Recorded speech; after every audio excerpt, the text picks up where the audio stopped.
Hello అండి, నేను ఝాన్సీని మన అడగర్ల ఝాన్సీ ఛానల్ నుండి మాట్లాడుతున్నాను అనమాట. ఈరోజు మనము చేసే రెసిపీ ఏంటంటే రొయ్యలు ఎగురు చేస్తానండి. నేను ఎలా చేస్తానో చూద్దురు కానీ.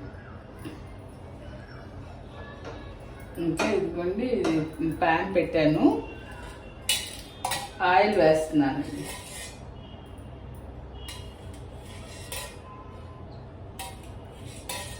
3, 4, 5, 6.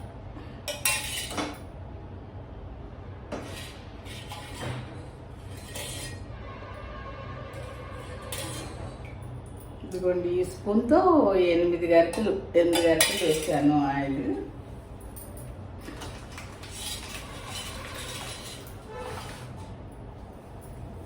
ఇది ఎక్కినాక దీంట్లో తాలింపుకి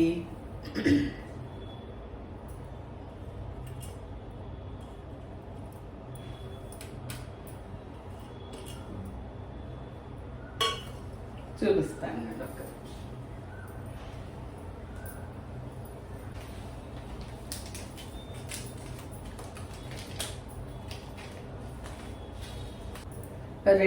ఒక 4 లవంగాలు, 2 దాల్చిన చెక్కలు, కొంచెం సాజీరా వేసానండి. తాలింపు వేసేద్దాం. ఉల్లిపాయ పచ్చిమిరకాయలు వేద్దామండి. ఇవన్నీ కట్ చేసి పెట్టుకున్నాను. ఇక్కడ ఒక 5-6 ఉల్లిపాయలు మీడియం సైజువి కట్ చేసి పెట్టుకున్నానండి.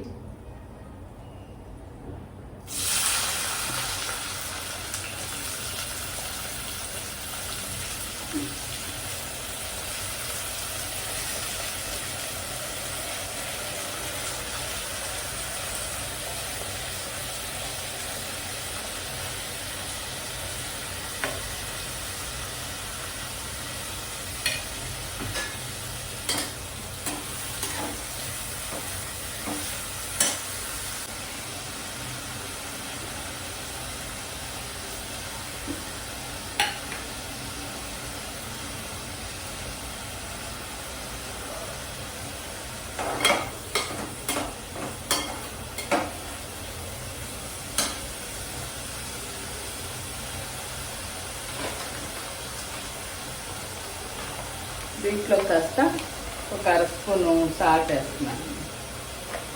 ఇది పింక్ సాల్ట్ వేస్తున్నానండి.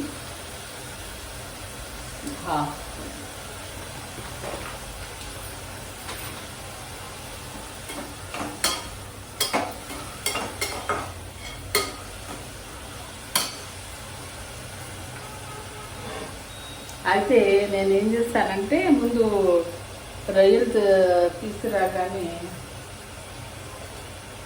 ఇదిగోండి చక్కగా 4 సార్లు కడిగి, మరి ఉప్పు నీళ్ళతో కూడా దానికి కాస్త చిటికెడు ఉప్పు, పసుపు, కొంచెం ఒక 1/2 స్పూన్ అల్లం వెల్లుల్లి, ఒక 1/2 స్పూన్ కారం వేసేసి కడిగిన వాటిని దీంట్లో వేసేసి మూత పెట్టి స్టవ్ మీద పెట్టానండి. పెడితే ఆ నీరంతా ఎగిరిపోయింది అనమాట. అలా ముందు నీరు ఎగిరిచేస్తాను. రొయ్యల్లో వచ్చిన నీరుతో ఆ రొయ్యలు కూడా దాదాపు 3 వరకు ఉడికిపోతాయి. అవి చేసి పెట్టుకున్నాను. ఇప్పుడు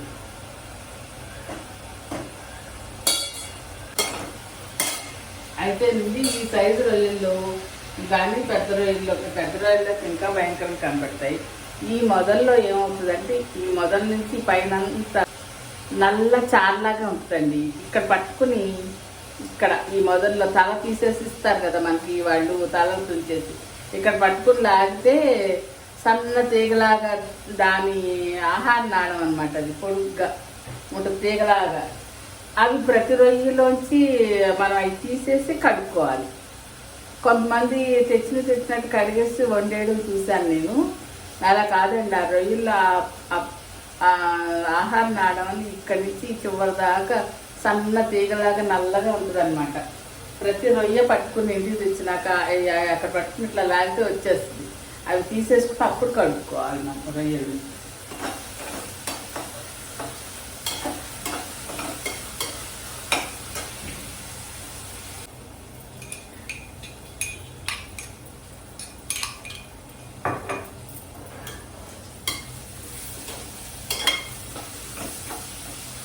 ఉల్లిపాయ బాగా మగ్గిపోవాలండి.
ఇంకో 2 స్పూన్ల ఆయిల్ వేస్తున్నాను, కొంచెం తక్కువగా అనిపిస్తుంది.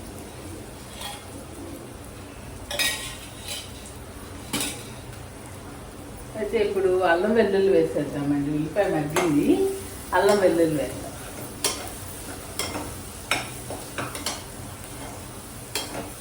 వేగిపోయింది ఉల్లిపాయ.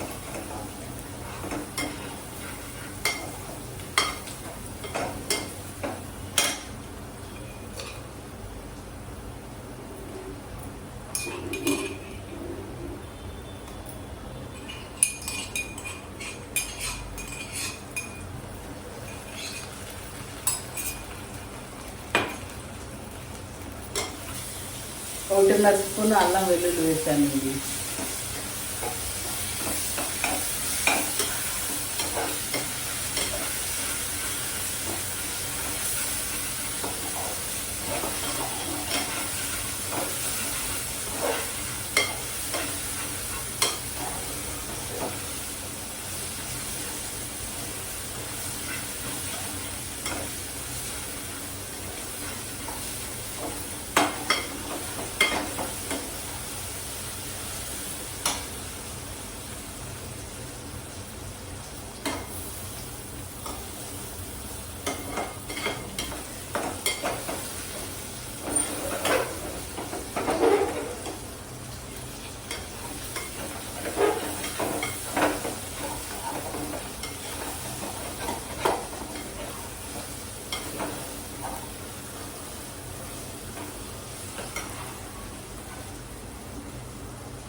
దీంట్లో ఒక 1/2 స్పూను పసుపు,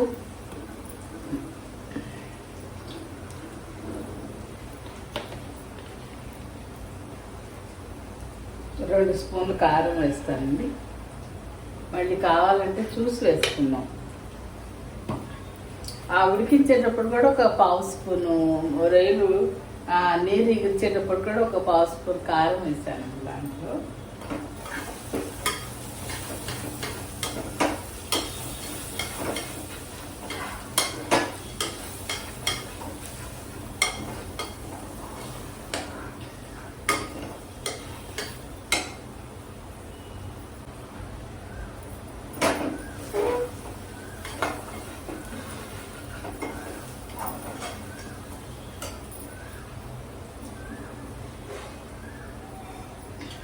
కారం వేగిపోయింది, ఆ ఉల్లిపాయతో పాటు వేసాను కదా. ఇప్పుడు ఇవి ప్రాన్స్ వేసేస్తున్నానండి.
ఇప్పుడు ఒక అర గ్లాసు నీళ్ళు పోద్దామండి. రొయ్యలు కొంచెంసేపు వేయించాను కదా, ఒక్క నిమిషం కొంచెం వేయిద్దాం. ఒక్క నిమిషం.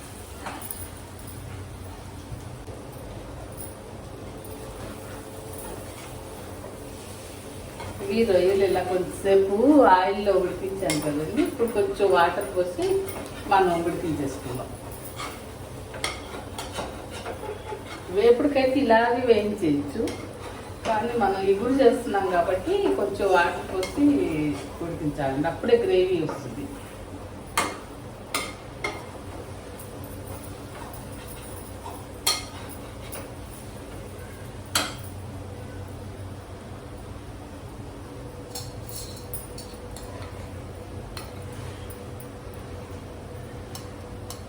అర స్పూన్ మసాలా కూడా వేసేసి కొద్దిగా కొత్తిమీర, కొంచెం పుదీనా కూడా వేస్తామండి.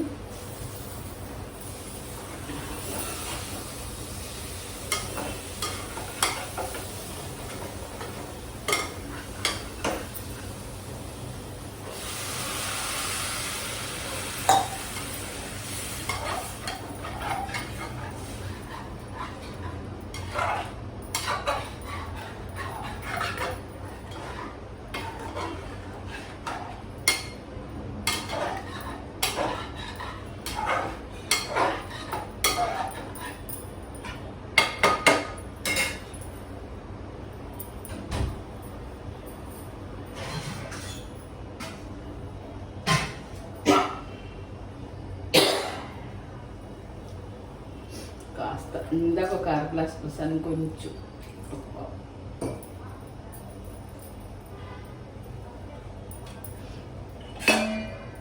పసుపు మూత ఇలా కొంచెం 10 నిమిషాలు నీరంతా ఎగిరే వరకు మనం ఉడకనివ్వాలి. కాస్త మీడియం ఫ్లేమ్ మీద పెట్టి ఉడికించుకోవాలి.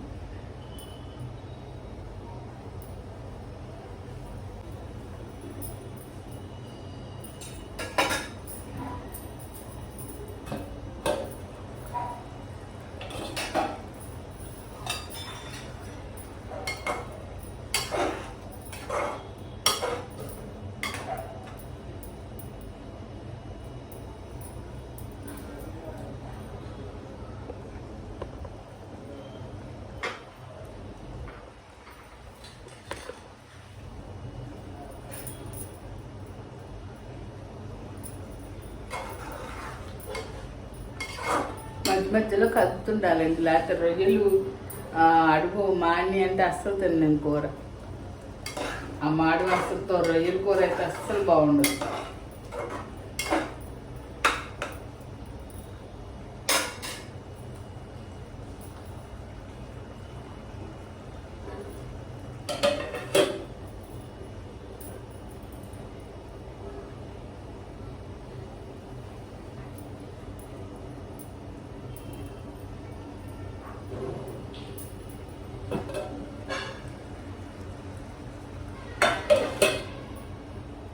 ఇంకో 5 నిమిషాలు ఉడుకునిద్దామండి. ఆ నీరు కొంచెం దగ్గరకు వస్తే కానీ బాగుంటుంది.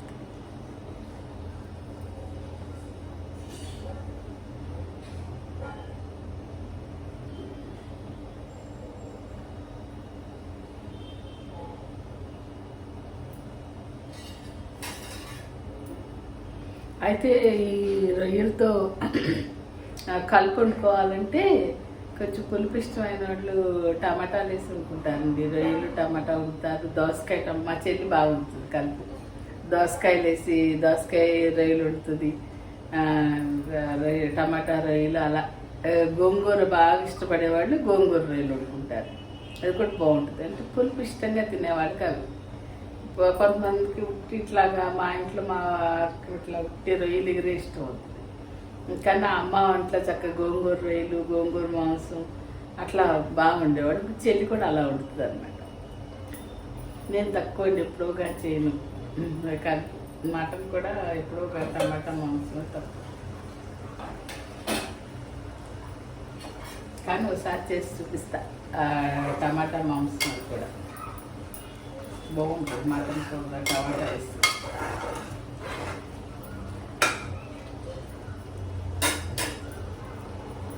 అయితే దీంట్లోకి ఇంకొంచెం కొత్తిమీర వేసేద్దామండి.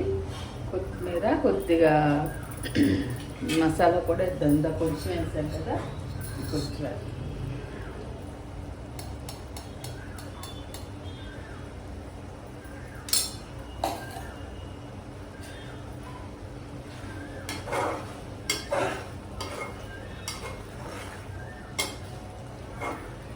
అయితే ఈ స్టేజ్లో కొంచెం ఉప్పు చూసుకుని, కారమైనా సరే తగ్గితే కొంచెం వేసుకోవాలంటే వేసుకోవచ్చు. ఏ కూర బాగుంటుంది, కారం వాసన రావడం అలాంటిది ఏమి ఉంటుందండి. ఈ స్టేజ్లో కొంచెం కారం ఉప్పు చూసుకుని, కొంచెం కారం కంటే కారం వేసేసుకోవడం, ఉప్పు వేసుకోవడం అనమాట. కాకపోతే వేసినాక కొంచెం ఒక 2-3 నిమిషాలు ఉడికించాలి మళ్ళీ.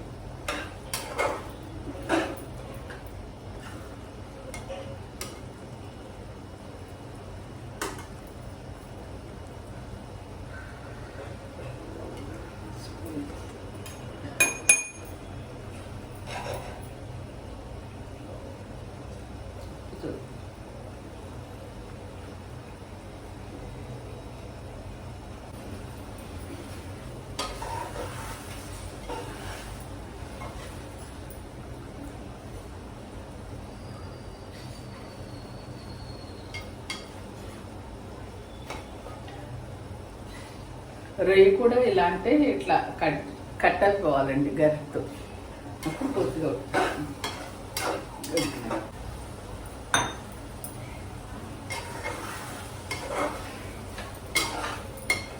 రెడీ అయిపోయిందండి మన ప్రాన్స్ కర్రీ.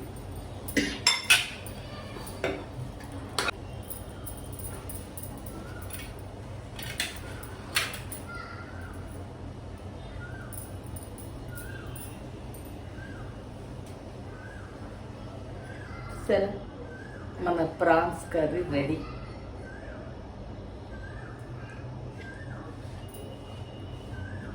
సరే అండి,